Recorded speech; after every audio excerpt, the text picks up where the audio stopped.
história, resolveu fazer uma vaquinha para ajudar ele a comprar, ter Wi-Fi em casa. Ele imaginava assim, uns 7, 8 mil de vaquinha para comprar um computador e Wi-Fi. Não há de ver que ele conseguiu 80 mil reais. O que a mãe está fazendo? Vai construir um cômodo a mais na casa, porque ela divide o quarto, né? O único quarto da casa é ela, a irmã e o William.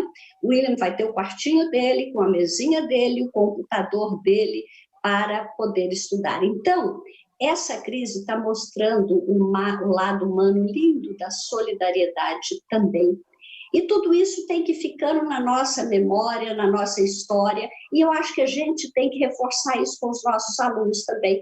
Quando um aluno que hoje tem 12 anos for adulto, ele vai contar para os filhos deles, para os netos dele, o que ele viveu quando ele tinha 12 anos. Não podia brincar com os colegas, tinha que estudar em casa, não tinha condição. Então, a gente tem que parar para pensar o momento histórico que nós estamos vivendo. Sem julgamento, é bom ou ruim, nada. É um momento histórico que marca profundamente as vidas das pessoas e dos países, e nós não podemos nos desligar dessa dimensão histórica. Você sabe que a ideia do Reinventar é trazer aqui para conversar gente que tenha compromisso com a educação, seja de universidade, seja da rede paulista de educação, seja do terceiro setor, seja de onde for, a gente discute esse momento. E hoje eu tenho a alegria enorme de trazer a professora, olha o chique dela, espanhola, viu? A origem toda lá, a família espanhola. Débora González Costa Blanco, ela é dirigente da Regional de São Carlos. E eu vou contar uma coisa aqui que ela não sabe, mas eu vou contar em público. Como eu sou de Goiás, estou em Goiânia, conheço poucos professores de São Paulo, eu pergunto muito para as pessoas sobre quando eu quero convidar alguém. Para todo mundo que eu falava que eu queria um dirigente regional, por quê? A escola tem um papel muito importante, é de complexidade enorme, mas eu queria alguém que tivesse sob a sua responsabilidade mais do que só uma escola multiplicada por perfis diferentes, resultados diferentes, histórias diferentes. E para todo mundo que eu perguntava sobre dirigente regional, de alguma diretoria de ensino, o pessoal falava assim, tem muitos dirigentes bons, mas a Débora, olha, a Débora é 10, a Débora é 10. Então, Débora, parabéns pela sua reputação. Reputação não cai do céu, não se cria da noite para o dia, ela é construída tijolo por tijolo. Precisa ter o tijolinho do empenho, do estudo, da atualização, o tijolinho da conquista da confiança dos seus pares, o tijolinho da responsabilidade. Portanto, parabéns pela sua reputação construída e ter o tijolinho dos resultados. A gente tem que mostrar resultado na educação. E, por falar em resultado, tem uma frase da ex-primeira-ministra da Índia, que se chama Indira Gandhi, porque ela foi assassinada. A Indira Gandhi costumava falar o seguinte, o mundo quer resultados. Não conte aos outros as tuas dores do parto. Mostre o teu filho. É isso, Débora. A gente está aqui para ver o teu filho. Mostre-nos o teu filho aí na Regional de São Carlos. Com a palavra. Bom, boa tarde, né? Boa tarde a todos. É uma honra para mim estar aqui hoje participando, né? Conversando com você, Raquel, e com todas as pessoas aí que estão nos ouvindo, participando aí, talvez pelo chat. E é muito bom poder falar, porque a educação pública, ela corre nas minhas veias, assim como de muitos professores da rede, muitos diretores. Porque eu sou filha de professor, né? De meu pai e minha mãe são professores, minha mãe ingressou em São Paulo, eu já fui filho que fiquei em casa com o pai enquanto a mãe ficou em São Paulo e a família aqui para entrar na rede pública. Então, eu tenho a educação pública nas minhas veias. E a diretoria de ensino é uma responsabilidade muito grande que eu tenho no meu trabalho, Porque eu tenho muitas pessoas, né, que esperam que a gente desenvolva um bom trabalho aqui. E a diretoria de ensino, ela é um órgão muito importante e responsável por uma articulação que tem que ter entre a SEDUC e a escola. E eu costumo, assim, para deixar isso, explicar para as pessoas entenderem direito qual que é o trabalho da diretoria de ensino, eu vou usar uma linguagem dos nossos queridos professores de educação física. A diretoria de ensino é como se fosse o meio de campo de um jogo de futebol. Ela tem que apoiar, ela tem que articular as jogadas, ela tem que acompanhar para que a escola faça o gol, porque a diretoria tem que dar todo esse apoio, né, para que quem possa marcar o gol é ali a escola, é o professor, quem está na frente, né? Então, o gol, a vitória tem que ser deles. Então, a gente tem que ter isso bem em mente. E para a gente fazer essa articulação, né, bacana entre os órgãos centrais e a escola, enquanto regional, a gente precisa de várias pessoas que são importantes nesse contexto, né? Aí a gente tem ali os supervisores de ensino, que são responsáveis por assessorar as escolas, avaliar, propor alternativas de trabalho, até alternativas saneadoras, quando tem problema, que faz um trabalho importante. A gente tem os núcleos administrativos, porque nós precisamos dar condições, né, de infraestrutura e de todos de RH, de uma série de coisas que a gente precisa dar esse apoio para as escolas, que aí vem os núcleos administrativos. E aí um deles é o RH, que afeta diretamente o professor lá na escola. O professor, ele fica tranquilo quando ele sabe que a vida funcional dele está caminhando bem. Então, é importante que a diretoria de ensino faça esse acompanhamento da vida funcional dos professores, para que eles tenham os seus direitos garantidos, né? Então, existe uma estrutura muito importante por trás dele. E a gente vai ficar mais no núcleo pedagógico, né? E aí nós temos um núcleo pedagógico, que nós temos aí os nossos PCNPs, as siglas, né, do Estado de São Paulo, que são professores, coordenadores do núcleo pedagógico, que eles trabalham para aprimorar a formação do professor que está lá na sala de aula, através das formações com os PCs. Então, esse é o contexto de uma diretoria de ensino. Até a pandemia, né? Depois a gente vai trabalhar de uma forma diferente, né? Com essa pandemia. Por quê? Nós estávamos com planejamento, né, organizado com todos esses núcleos, com todas, né, tudo traçado. Aí, no dia 20/3, né, 20 de abril, de repente, todo mundo teve aquela sensação de que, cadê minha escola? Minha escola sumiu, eu não tenho mais escola, porque não tem parede, não tem onde entrar, não tem onde... Cadê meu armário? Cadê minhas coisas? Cadê? Sumiu o chão. E aí, nós tivemos que pensar diferente. Aí, nós tivemos que colocar a inteligência para funcionar de uma forma, na capacidade máxima. Todos, desde o aluno até os professores, os diretores, os órgãos centrais. E aí, né, com essa situação dessa pandemia, a gente viu que os órgãos centrais criando instrumentos para poder garantir aos nossos estudantes, nossos professores, o direito de trabalhar, o direito de aprender.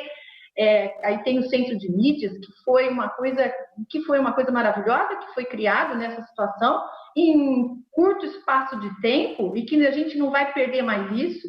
Aí nós temos as diretorias de ensino, os colegas criando seus sites, as suas estratégias. Aqui nós criamos um site exclusivo para a parte pedagógica, um espaço para o professor, um espaço de convivência, um espaço para buscar material.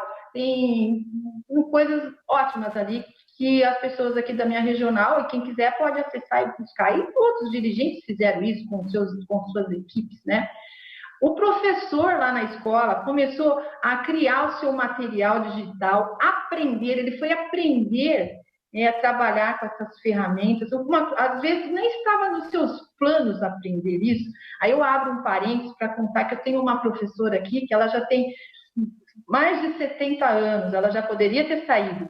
E ela não se inibiu com isso, ela pensou rápido, ela pediu para a neta dela nos procurar, aprender para ter aquela paciência com ela, e ela fazer as perguntas que só uma avó faz para a neta, para ela pôr as aulas dela, uma professora alfabetizadora, e a gente achou isso super interessante, para ela poder também acompanhar essa mudança rápida, de repente, né? Esse avanço que ninguém esperava, tantos anos em 2 semanas, em 3 meses, olha quantos anos nós avançamos, né? Então, essa inteligência foi levada ao máximo, é mais do que a criatividade, tivemos que pensar muito em cima disso, estudar, e aí nós estamos assistindo tudo isso, né, que está acontecendo, tudo isso bacana que está acontecendo, né? E aí eu acho que o ponto forte foi a comunicação, Raquel. Como nós aprimoramos a comunicação. E o secretário, nosso secretário Rosselli, foi um exemplo disso, foi o maior exemplo. E ele vindo todos os dias praticamente para o centro de mídias, para as lives, e falar diretamente com os professores. Os professores conversavam diretamente com o secretário todos os dias. Ele deu um exemplo de dedicação para nós, de humildade, e que comunicação não é para ter medo de comunicação, não. A informação é para levar, é para chegar, é para a gente ouvir também. Então, a comunicação melhorou muito. Eu costumo dizer que, aqui eu falo pela minha regional, né? Assim, não quero generalizar, mas eu falo que a gente começou a se conhecer melhor, porque montamos os grupos de WhatsApp das salas de aulas, professores e alunos, todos tendo que se comunicar, porque tem que comunicar, não tem escola, não tem parede, não tem carteira. O que nós temos? Na verdade, nós temos a escola sim, porque a escola não é parede, não é carteira, a escola somos nós, e a gente começou a perceber que a comunicação, e a gente começou a se conhecer melhor, e isso que é importante, é o que vai garantir a gente atravessar esse momento, né, que a gente está passando. Então, aluno com professor, professor com direção, eu com os meus diretores, que são maravilhosos, estão se desdobrando, com os meus supervisores, com os núcleos, e com os agentes de organização escolar também. Eu fiz um grupo com os GOIs, do qual eu faço parte, são pessoas excepcionais que estão ali dando um suporte que as pessoas não têm noção. Como é que é importante o agente de organização e o GOI para dar estabilidade para um diretor trabalhar, para um professor ter sua vida funcional em ordem, seu pagamento. Então, eu comecei também a conhecer melhor todas as pessoas que estão envolvidas nesse processo, todos buscando a mesma coisa, todos com a mesma missão, levar uma educação de qualidade para as nossas crianças, né, para as famílias, né? Então, isso é o que move a gente, é o que alimenta a gente, né? Eu penso que isso acontece em geral. E a disposição, a solidariedade de todo mundo, somada à comunicação, à inteligência, não foi o melhor dos mundos se não fosse a doença, se não fosse essa situação triste que nos foi imposta, né? Nos foi imposta. Então, a gente sabe que nós temos dificuldades, mas nós também não podemos ficar de braços cruzados. E essas dificuldades, esses estudantes que a gente sabe que todo mundo tem, isso que nos move, nos motiva a pensar como que nós vamos fazer para trabalhar com essas crianças neste momento e depois, né, Raquel? Exatamente. Terminou? Posso falar? Sim. Sim. Olha, eu anotei muitas coisas que você disse, gostei demais. O seu conceito da inteligência ao máximo e toda a compreensão que você teve do processo de comunicação. Eu não tenho evitado falar aqui da Covid-19 que o nosso secretário pegou, mas não há como deixar de registrar com muita alegria que ele teve alta do hospital e que já está em casa, e que depois de vários dias de sofrimento, é o que você falou, a gente está aprendendo, tem uma coisa boa nessa crise, se não fosse a doença, o sofrimento, as mortes que estão acontecendo. Então, é a famosa crise e oportunidade que a gente tem que ver o equilíbrio entre o que fazer, né? Meio que fazer limonada, do limão uma limonada em algumas circunstâncias, mas eu queria deixar muito claro aqui, eu sei que muitos me acompanham, na alegria de ter o professor Rocieli de volta. Você falou, como eu disse, muitas coisas importantes, mas eu quero me pegar nessa ideia sua de meio de campo. Nesse momento, a gente está muito preocupado, os professores todos estão muito preocupados, e é natural, com o ensino remoto, que foi uma coisa que a gente teve que aprender a fazer, até depois de 70 anos, os anos netos disponíveis no caso, mas a gente teve que aprender a usar essas ferramentas. Mas nós temos que pensar na volta às aulas presenciais, porque outra certeza que a gente tem é que, por melhor que a tecnologia seja, ela não substitui a presença do professor ali junto dos alunos.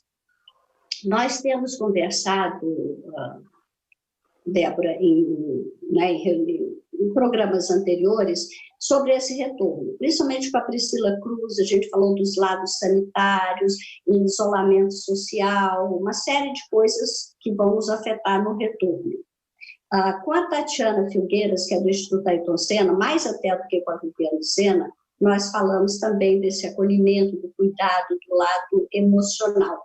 Mas eu quero aproveitar a sua função, o seu perfil, a sua tarefa para colocar em foco hoje uma coisa do retorno que tem que nos preocupar. Eu tenho acompanhado o que está acontecendo nos vários países que começaram a crise antes de nós e voltaram antes de nós. Eu tenho um neto holandês, então eu acompanho muito o que está acontecendo na Holanda. Eles entraram em fechamento antes, estão saindo antes. E em todos os países que já passaram pela experiência do retorno, não é? A gente sabe que tem, assim, alguns princípios que a gente tem que seguir. Fazer uma avaliação diagnóstica da aprendizagem para ver o que o aluno aprendeu ou deixou de aprender nesse período. Sem essa avaliação, a gente fica sem parâmetros para saber de onde começar. Feita a avaliação, a gente tem que preparar um trabalho de reforço muito baseado no que a avaliação mostrou, mas com o esforço de reduzir o conteúdo. A gente não tem um ano inteiro pela frente. O mundo inteiro reduziu currículos, deixando aqueles aspectos estruturantes da aprendizagem. O que é um aspecto estruturante do conhecimento? É aquilo sem o qual você não aprende o seguinte: não adianta você ensinar equação do segundo grau um aluno se ele não sabe equação do primeiro grau. Então, o currículo tem algumas coisas que a gente pode abrir mão delas e tem outras que são estruturantes. Sem aquilo, é aquilo que pavimenta o conhecimento que vem depois. Também acompanhando o que está acontecendo no mundo, né, além da avaliação, além das habilidades estruturantes do currículo, a gente sabe que tem que haver uma integração, interação muito forte entre o currículo, os materiais pedagógicos que vão apoiar o aluno e o professor nesse retorno, a formação do professor, que vai precisar de apoio nessa mudança de currículo mais estruturante, não é? Então, o que eu estou querendo dizer, Débora, é que esse retorno é um processo complexo.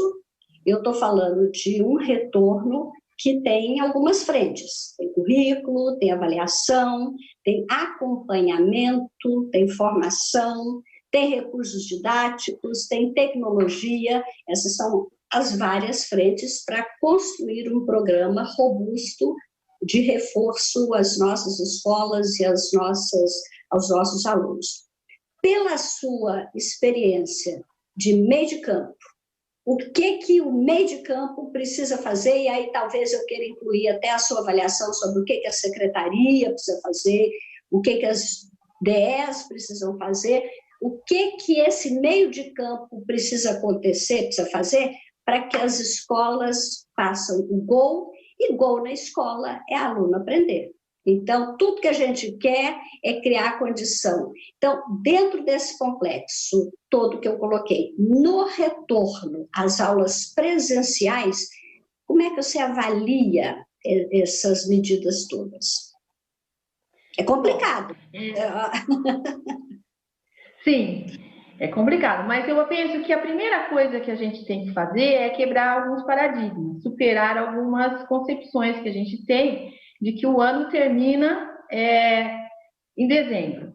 Nesse contexto que nós estamos agora, a gente só pode considerar no ensino médio, no terceiro ano, e nem será, e isso também ainda não é certeza, porque a secretaria está pensando em oferecer um ano a mais para quem quiser, né? Mas a gente tem que ver um contexto de que as coisas não estão fechadas em gavetas, que o ano acaba em dezembro. Tudo que nós perdemos em conteúdo, em algumas habilidades e competências nesse período, que a escola não está presencial, nós também adquirimos no universo da inteligência artificial, nas ferramentas digitais. Essas habilidades e competências também, que os nossos alunos adquiriram, e os professores também, isso tem que ser considerado nessa balança. Então, e aí, nesse retorno, a diretoria de ensino como meio de campo, ela vai ter um papel muito importante nessa articulação, de ajudar os órgãos centrais, que eles já estão trabalhando em cima disso, né? Para organizar uma recuperação, para a gente fazer um recorte no currículo das habilidades estruturantes, né? Que os alunos têm que ter, e nós vamos ter que fazer esse trabalho em cima do material, da formação, para que a gente consiga chegar nos nossos alunos. Mas sempre também pensando que as coisas que nós ganhamos, nós não podemos perder. Por exemplo, esse retorno não vai ser mais como a gente trabalhava antes. Nessa nova norma que nós vamos viver aí, que nós vamos ter que nos adaptar, o aluno vai ser muito mais protagonista. Ele não vai mais ser um estudante ali passivo, recebendo as coisas. Esse protagonismo que a gente conseguiu desenvolver nesse momento, pode ser que não, lógico que não foi em 100% dos alunos, eu tenho consciência que eu tenho uma porcentagem de estudantes que estão prejudicados e nós vamos trabalhar muito com eles. Então, mas a gente ganhou muito com isso. Então, a gente tem que considerar esses avanços e trabalhar na formação. Esses ATPCs, por exemplo, eu vejo que nessa articulação vai ser muito importante os ATPCs realizados pelos próprios PCNPs da diretoria de ensino. Eu acho que nós vamos ter um ganho muito grande nesse retorno, utilizando esse mesmo modo de trabalhar. Porque, por exemplo, você faz uma formação, nós vamos fazer um recorte no currículo, nós vamos fazer uma proposta de recuperação, apresentar uma estratégia geral para que depois cada escola faça a sua adaptação para a sua realidade, mas nós vamos, por exemplo, chamar os professores da área de exatas. E nós sabemos que os nossos PCs são de diversas áreas. E muitas vezes ele não é um interlocutor ideal, por exemplo, se ele for de humanas, para levar uma formação que ele recebe aqui na diretoria de ensino, uma formação básica, lá para o grupo de exatas. E com esse novo formato que nós começamos a trabalhar hoje, nós podemos nos reunir numa sala virtual, que nós estamos fazendo isso, todas as diretorias estão fazendo isso, e o PCNP da área, ele fala diretamente com o professor da área dele, por exemplo, de exatas, eles falam a mesma língua. Então, nós vamos conseguir melhorar o nosso trabalho nesse retorno, usando isso que a gente ganhou nesse contexto todo. Então, o trabalho vai ser árduo, mas a gente tem que ter uma visão global, geral, todos são capazes de aprender. Também nós temos que quebrar aquelas paradigmas também de que todo mundo vai chegar no mesmo lugar junto, porque as pessoas são diferentes, todos têm condições de aprender, mas cada um tem o seu momento, e muito mais nessa situação, né? Uns evoluem de uma forma, outros nem tanto, mas todos são capazes de aprender, todos são capazes de aprender, e a gente precisa ter essa sensibilidade, e a diretoria de ensino vai ter um trabalho fundamental, inclusive de acompanhamento, viu, Raquel, lá na escola, porque a gente tem que fazer o acompanhamento, toda a formação que é feita na diretoria de ensino, depois é necessário um acompanhamento, tanto da escola, do PC, como do núcleo pedagógico, da equipe da supervisão, articulada com o núcleo pedagógico. Então, toda essa articulação vai ter que estar bem redondinha, para a gente conseguir recuperar e acertar o passo aí nessa nova dinâmica que a gente vai ter pela frente. Pelo que você está dizendo, Débora, é preciso ter uma logística bem estruturada de como fazer esse cascateamento, desde a SEDUC até na escola.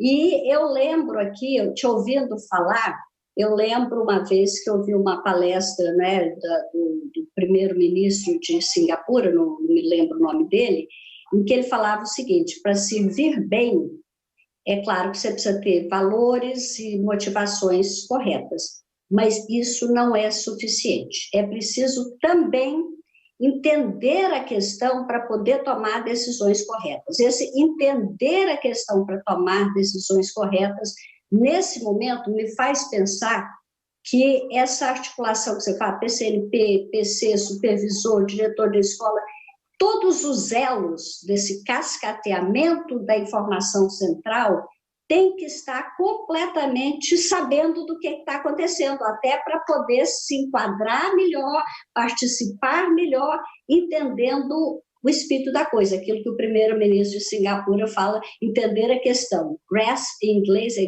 grasp the issue, agarrar o sentido, né? Mas muito legal, gostei muito. Agora eu quero ler para vocês, a gente nessas lives a gente consegue captar alguns recadinhos que chegam, né? A professora Isabel fala que está com medo de voltar ao presencial. A professora Benedita fala que vamos viver um dia de cada vez. O professor Orlando está agradecendo e dizendo que essa palestra é sempre bem-vinda. O professor Cristiano reforça a ideia de que o brasileiro é muito solidário, e é mesmo. A professora Kátia está te dando os parabéns, Débora. Parabéns, Débora. O Valdecir está dizendo, da equipe lá também, está falando que é verdade. A professora Silvia está dizendo que muitos tiveram que sair das suas redomas e recorrer aos pares e ter mais respeito. A professora Ângela está preocupada com a adesão dos alunos. A desigualdade social fica muito em evidência. A professora Cláudia reforça, porque a gente sabe que o professor será insubstituível. A Sara está perguntando se a gente vai ter o calendário presencial. A Creuza está dizendo correto, que o currículo é vivo. A Deise está dizendo que ganhamos e não perdemos. A professora Suzy demonstra um certo medo com o retorno. Nada será normal após o retorno. Alguém está lembrando, a professora Raquel me achará, olha, está lembrando Lavoisier, nada se perde, nada se cria, tudo se transforma. O professor Luiz está lembrando que o acolhimento precisa ser feito, perfeito. Ou seja, são reflexões, Débora, que nos alimentam, que nos ajudam muito até a tomar decisões. Eu tenho ajudado informalmente a secretaria em alguns encaminhamentos, eu agradeço todas essas sugestões que chegam, mas eu queria que você comentasse alguma coisa. Eu sei que eu li várias ao mesmo tempo, não sei se você lembra de alguma particularmente, se quer que eu repita alguma, mas são informações dos seus colegas, dos seus pares, que eu queria te ouvir sobre esses comentários. Nada será como antes, mas tudo que a gente ganhou, nós não vamos perder, né? Nós vamos aproveitar tudo isso. Foi um avanço em alguns aspectos. O ponto alto, sim, foi o professor, como alguém colocou aí, né, na questão do professor ser insubstituível. Isso eu acho que ficou muito claro nessa situação. Ficou muito claro que esse medo de que o professor, isso é uma estratégia para substituir o professor. Não, eu falo aqui, quem está na frente, no chão, o ponto alto foram os professores. A superação, a organização, a sensibilidade. sem os professores, para movimentar todo esse trabalho que a gente está fazendo, essa vontade, disponibilidade de aprender a montar um classroom, aprender a fazer uma reunião digital, fazer sacolinhas de entrega. Tivemos também a parte analógica também. Professores fazendo as tarefinhas e deixando nas caixinhas para fora, com todas as medidas sanitárias, mas para o aluno chegar. Então, tudo isso graças aos professores, né, que se mobilizaram muito. E aí o que foi comentado também, essa diferença, né, essa questão desses alunos, dos nossos estudantes, né, que têm mais dificuldades, estão em bairros afastados, em comunidades. Aqui eu tenho zona rural, eu tenho gente que está na fazenda. Então, isso a gente tem consciência que é uma dificuldade muito grande. Esse vai ser o nosso grande desafio, né? Como que nós vamos chegar nessas crianças depois? Que nem agora a gente não está conseguindo chegar direito nessas crianças, mas a secretaria abriu várias frentes para isso. Ela pensou no centro de mídias, ela tem o material impresso, ela tem a TV aberta, o Facebook, o WhatsApp. Então, a gente conseguiu alcançar quase todos os alunos, mas a gente sabe que tem muita criança com dificuldade, e aí vai o nosso empenho, né, no retorno, né? Como nós vamos ter que se esforçar e se empenhar e ser solidária. É uma questão de ser solidária também. Entender que o nosso trabalho, a gente tem que fazer com amor também, porque é uma situação que foi imposta, né, a essas crianças e esses adolescentes. Eles não têm outra alternativa. E quando voltar, o ponto de apoio serão as escolas, serão os professores, os diretores. Então, nós temos aí um desafio muito grande pela frente, mas eu acho que a gente, com um tempo, né, nós vamos conseguindo avançar e recuperar e acolher esses alunos. Mas eu queria também dizer, viu, Raquel, que a secretaria, nesse contexto todo, tem um projeto super legal, que é o Conviva. O Conviva, ele também vem para cuidar dessa parte psicológica. Eu vi esses professores com medo de voltar, estou com medo de voltar. Então, toda essa angústia que está na rede, né, pelos professores, pelos funcionários, a secretaria não está alheia a isso de braços cruzados. A gente está trabalhando muito nesses projetos para socorrer, assim, atender a parte psicológica, né, dos nossos professores e dos nossos alunos nas escolas. Então, tem coisas muito interessantes, né, e isso vai continuar, né, que é a segurança, né, não só a segurança da escola, mas a nossa segurança psicológica, né, que daí a importância muito grande desse acolhimento realmente, né, lembrar que os alunos vão voltar para uma escola que não é a escola que eles conheceram antes. É uma escola onde eles vão estar distanciados. O meu neto da Holanda, que eu já contei aqui, ele vai à aula 2 vezes por semana, com metade da turma só. Na semana seguinte, ele vai 3 vezes por semana e a metade da turma vai 2.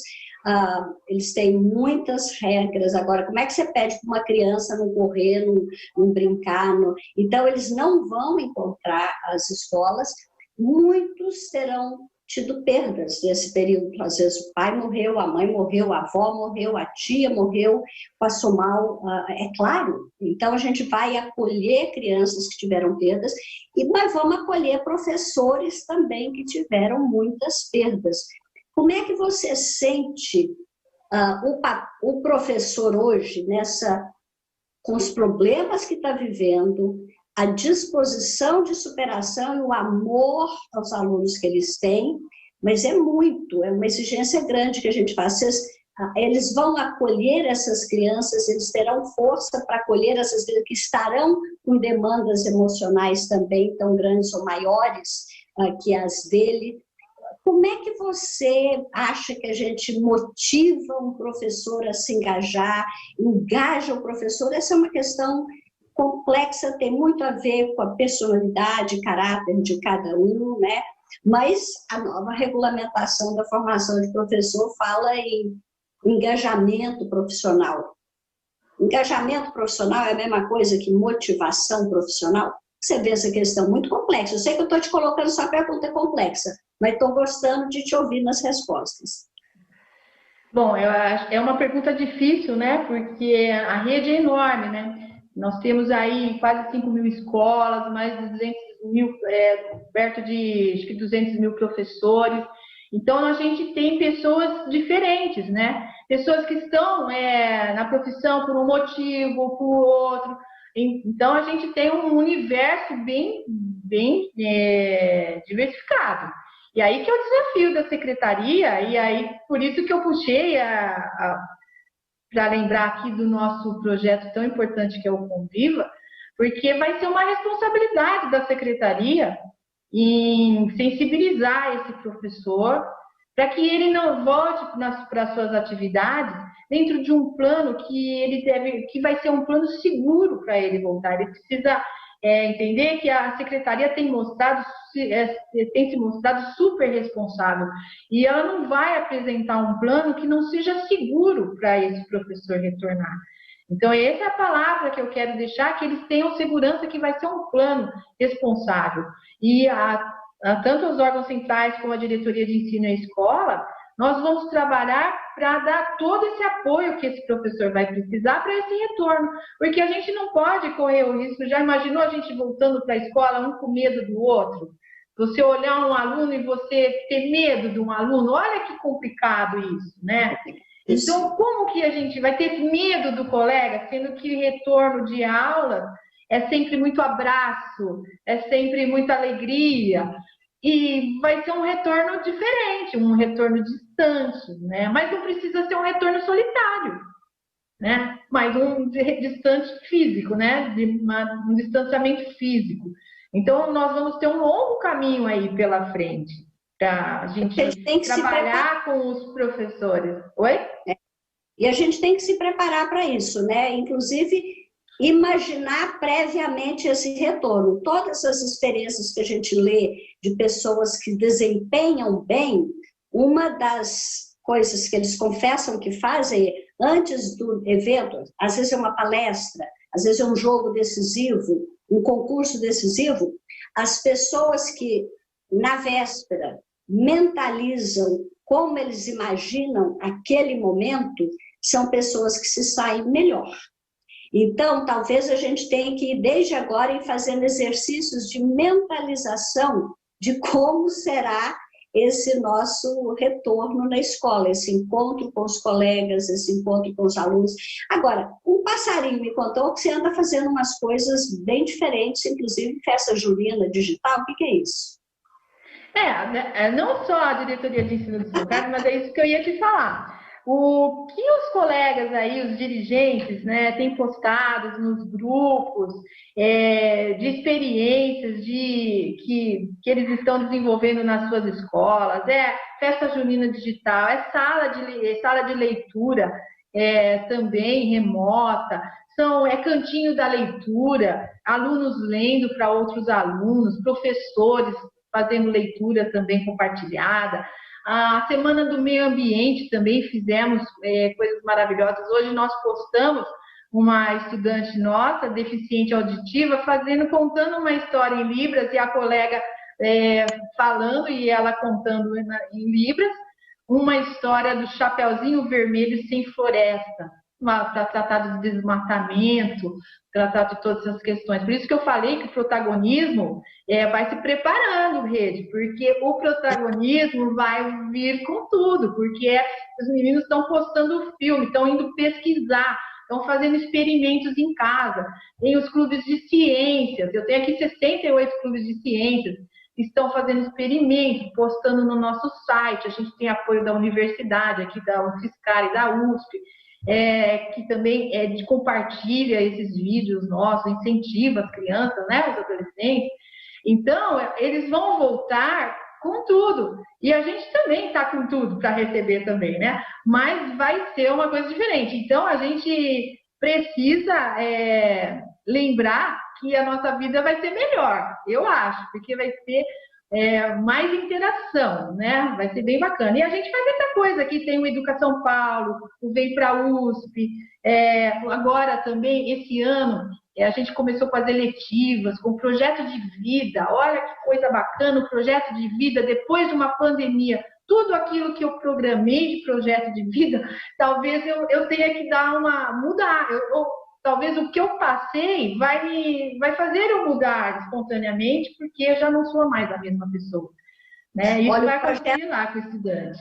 O projeto de vida foi o projeto mais rico e interessante que eu fiz aqui em Goiás quando eu fui secretária.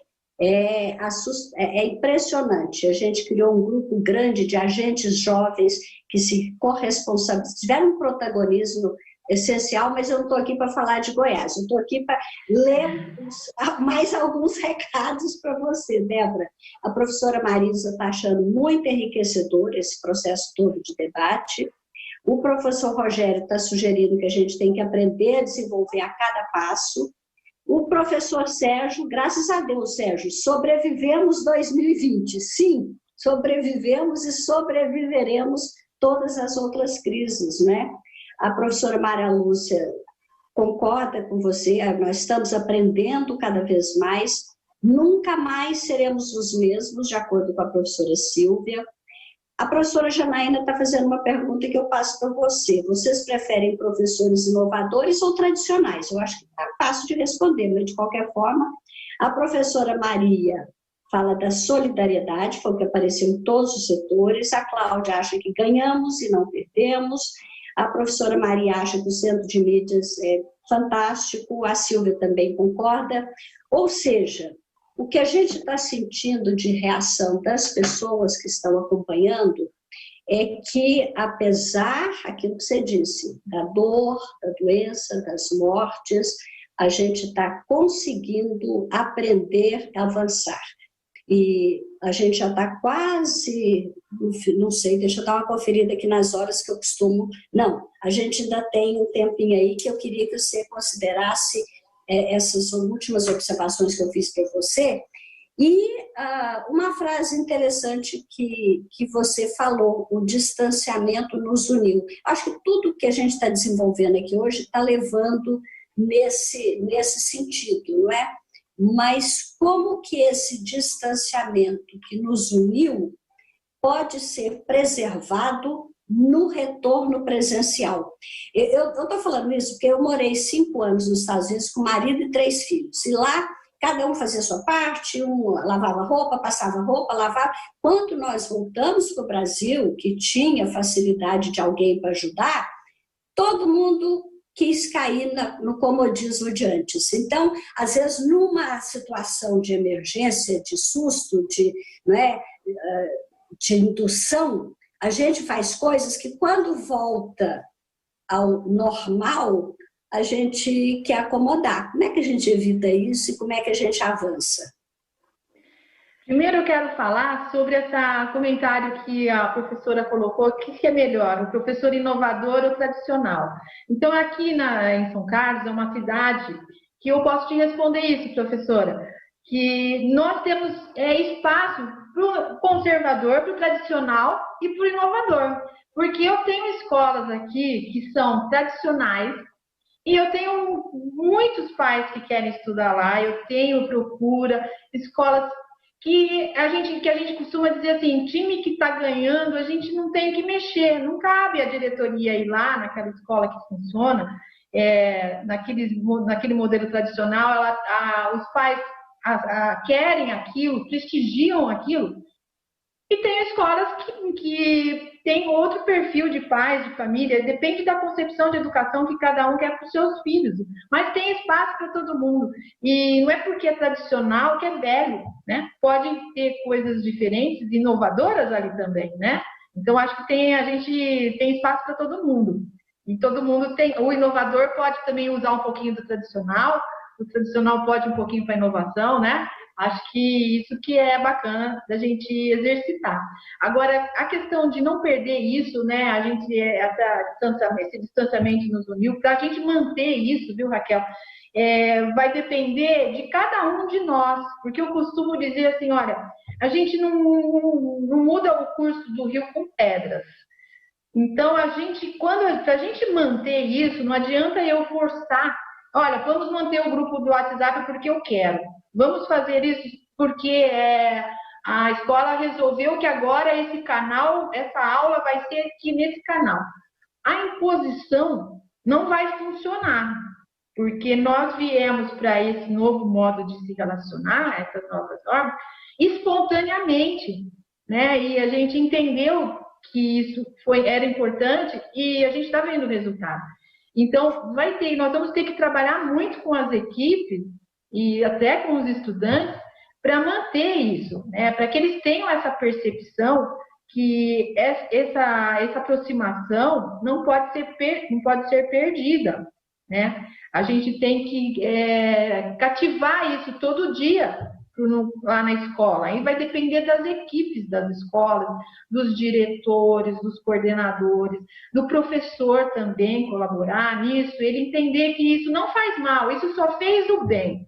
Então vai ter que ser uma coisa de cada um de nós, porque senão impor que isso permaneça não é o caminho, né? Então eu penso em várias coisas que eu já aprendi nesses anos de dirigente, que a gente não muda as coisas com pedras, a gente tem que, principalmente, né, quando a gente fala de ser humano, né, e uma rede desse tamanho.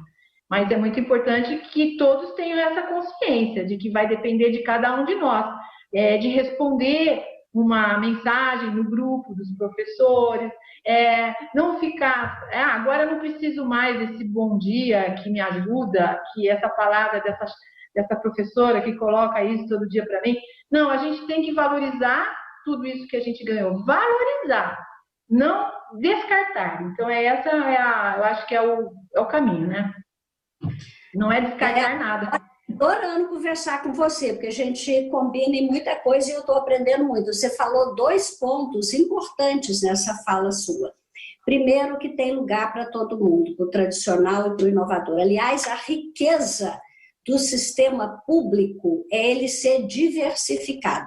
O sistema público, para ser democrático, ele tem que ter perfis diferentes de escolas para que as famílias que são diversificadas na sociedade possam fazer as suas escolhas. Eu acho que essa é a riqueza do sistema público democrático. Ele não tem que ter um modelo, ele tem que oferecer oportunidades.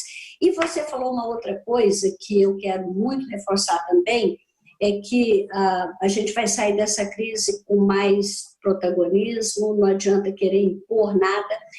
Eu estava pensando, enquanto você falava, não é? Houve época na história da humanidade que a gente deixava de fazer as coisas por forças externas. Até hoje ainda é um pouco assim, né? A gente às vezes não faz uma coisa com medo de ir preso, com medo do que a igreja vai falar, aluno não faz alguma coisa na escola, às vezes com medo do professor, com medo do diretor, com medo de ser reprovado, com medo do castigo. Então, a gente sempre teve forças externas, seja a igreja, sejam as leis, seja o governo, seja o pai, seja uma autoridade maior, seja o professor. A gente sempre teve forças externas moldando o nosso comportamento.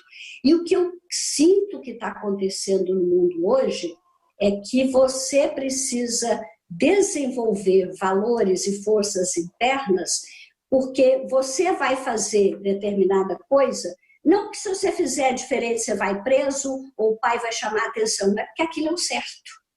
Então, eu vejo com muita boa vontade, com muita esperança, esse trabalho de aprimoramento interno, íntimo, né? Esse foro íntimo que a gente faz por motivos intrínsecos e não com medo de uma força punidora, punitiva, externa.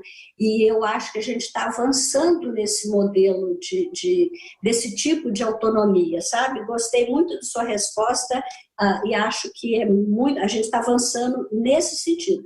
O próprio desenvolvimento das competências socioemocionais é para a gente desenvolver essa força. né, a gente vai desenvolvendo essas...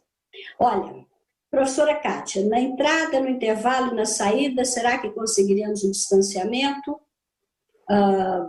Preocupada com as refeições, utensílios, ótimas experiências, professora Débora, a ação é a chave do sucesso, o que será feito com os grupos de risco, projeto de vida resgatou a autoestima dos alunos, o interior, a pandemia está começando agora, nossa, são perguntas importantíssimas, mas nosso tempo acabou, nós temos 2 minutinhos, 1 minuto para você, 1 minuto para mim, e eu vou ficar devendo, eu vejo depois com a orientação, ou talvez no próximo programa, quinta-feira, eu quero começar respondendo algumas dessas perguntas muito importantes, né, de como conseguir esse distanciamento, a preocupação com os utensílios, com as refeições, a autoestima dos alunos.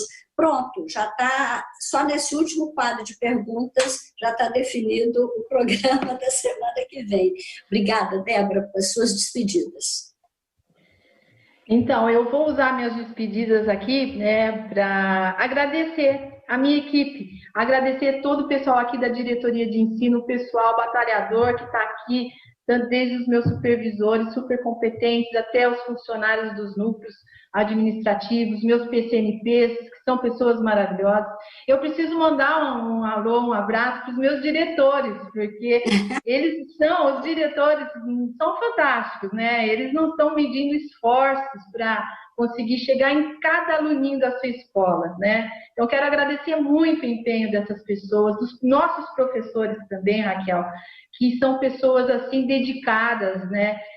Eu vou generalizar, porque o bem é geral, a gente tem que generalizar o que é bom, não o que é ruim.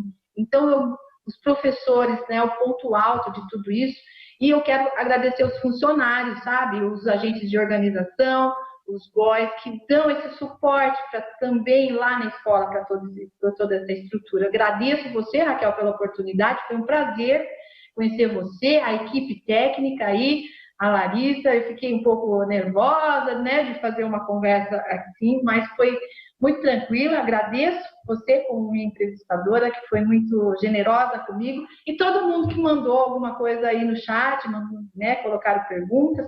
Eu só tenho a agradecer, viu? Muito obrigada a todos. A equipe técnica, Larissa, já está puxando minha orelha aqui. Acabou o nosso tempo. Então, que saiamos dessa crise mais fortes, mais robustecidos na nossa autoconfiança e que a gente saia melhor, né? Que saiamos melhores. Beijo, até quinta que vem.